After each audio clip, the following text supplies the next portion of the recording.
All right, before I begin, I'm going to explain to you what's going on here, that I can see anyway, because you can hear my voice. All right, this is, I think I call them October. October is now being programmed with AutoBlockly 1.4.1.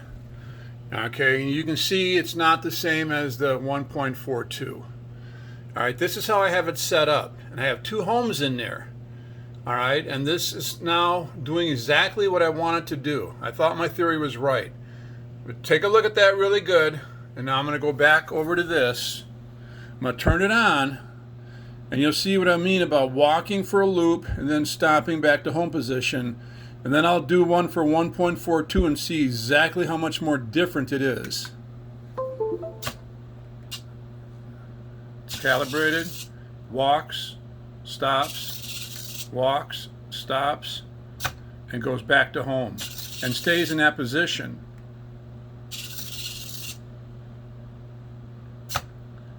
All right, I'm going to pause this and do the other one now. Okay, now this is the new Blockly with that config initiate block that Piers was talking about. All right, the 1.40 didn't have it, or 1.41 doesn't have this, but this one does. And I guarantee you that if I put in more than one home in that loop, it locks up the servos. I've done it too many times to not test it out. I haven't burned any out yet, but came pretty doggone close. All right, so now I'm going to go back over to this one. Same thing. It's loaded up with a new program. I'm going to turn it on. Now watch the difference. Finds its home position. Does its hand thing like I wanted it to. Walks. And then you see, look at the legs. They're not returning to a home position, nor are they centering back on. They keep in the same position they were in the last walk.